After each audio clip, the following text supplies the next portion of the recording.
tell me about returning to Stargate as OLOKUN. Who Yeah, was well, this like I guy? What did this look like on the page when you were auditioning for him? wow. So again, I mean, this was 2001, and we're in Yeah. 2024. So this is a long time ago, and I'm uh, kind of pulling memories to recall. Um, I remember I had auditioned for Stargate SG-1 numerous times, um, so much so that I knew all the faces behind this when you'd go into the room and they'd be sitting behind a desk, and it was very, you know, kind of an intimate situation. And I had gone in there many, many times. And I believe that for this role, because I had been in there a few times and because I had developed a familiarity with some of the producers and directors, I don't know that I had to audition for this role. I think that I don't know how it actually came about, but I believe that this role was offered to me, but I don't really remember So this was just because Martin I'd Wood auditioned. directing. That's Martin Wood. Yeah, yes, And exactly. he's been with this is the fifth season at this point, and he's been with the show since day one Right, as an assistant director and a right, producer. So this right. was I'm not surprised, especially if you've already established a rapport with these folks, and you come in and it's like this is his Yeah, right here. I yeah, completely get that. yeah. So No, and what he's been was one of that those like? people.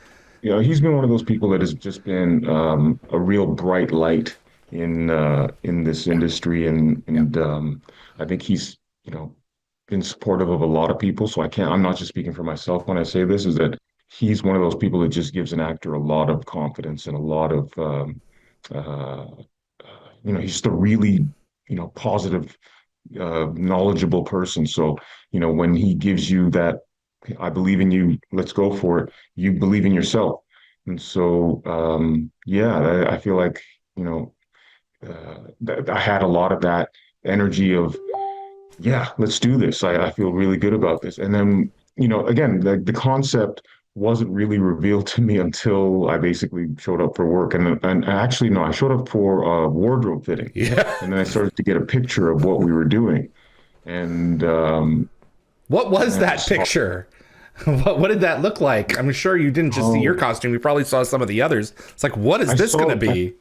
yeah, no, I think I saw renderings of the others, and if I had my photo album ready, I could show you a picture of what I was wearing. But I mean, I basically had a sarong, and then I was shirtless, and then I had these things on my arms, and then I had this crown. I think I can't You had like really a band recall. with a golden piece on it. And yeah, Yeah. that's it. Yeah.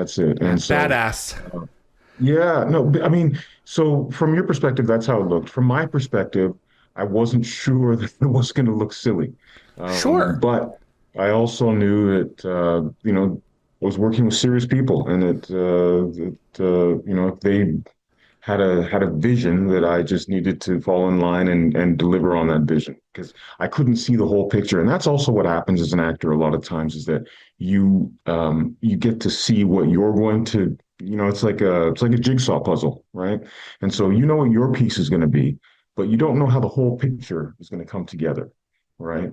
And so you just have to have faith that I'm going to play my role, I'm going to be my piece, and that the rest of the picture will come together. And I might feel a little awkward in the moment, but that's okay. It's not about me. There's something greater that we're working on. And when I saw the episode later, I was like, oh, wow, okay, I get it. These guys, they knew what they were doing. So I'm glad I just, trusted them and went for the ride. It was pretty cool. And then, when you later on, when other people would see it, and they would, I'd get a message and be like, wow, I saw that SG-1. That was pretty cool. I remember a friend of a friend was in Vegas, and he turned on the TV and he saw that episode, and I don't know, there may have been some psychedelics involved, but he was he was he was really blown away by that. So that was pretty cool. I can only imagine. I can certainly get the impression of being, oh gosh, part of me feels like an idiot, but in terms of the costume and everything else, like if this isn't done right, this can really be cheesy. What was it like in that room full of heavy hitters? The great Cliff Simon, may he rest in peace, Vince Cristello, Anna Louise Plowman. When the dialogue was coming to life, did you feel any of that at any point on set? Like, this is a big deal. Everyone coming together here. These are the true adversaries of the protagonists in this series. Yeah. Again, it's like you show up for work. You just want to make sure you're on time. Yeah. You want to make sure that you know what your words are. You want to make sure that you're delivering the dialogue correctly and with the right inflections where you want them to be. You want to make sure that when the director has a note for you, that you're able to incorporate that. So those are the things that are processing in my mind. You don't really have time to think about, oh, this person is this person. And I've been starstruck before, don't get me wrong. But in that moment, there was something about, there was just a thing of like, these guys finally trusted me. I got to deliver. And so I didn't want to show any sense of nervousness or fear or, because that character just didn't have any, there was no nerves, there was no fear, there was no second guessing. This character knew exactly what he was doing, and there was a confidence and a self-assuredness that I had to bring into that room. And so even though I did feel not necessarily outmatched or anything like that, but there's a certain intimidation factor, let's say, because like you say, there's some heavy hitters in the room, and you want to make sure that you show up and you deliver. And so that was the only intimidation factor for me.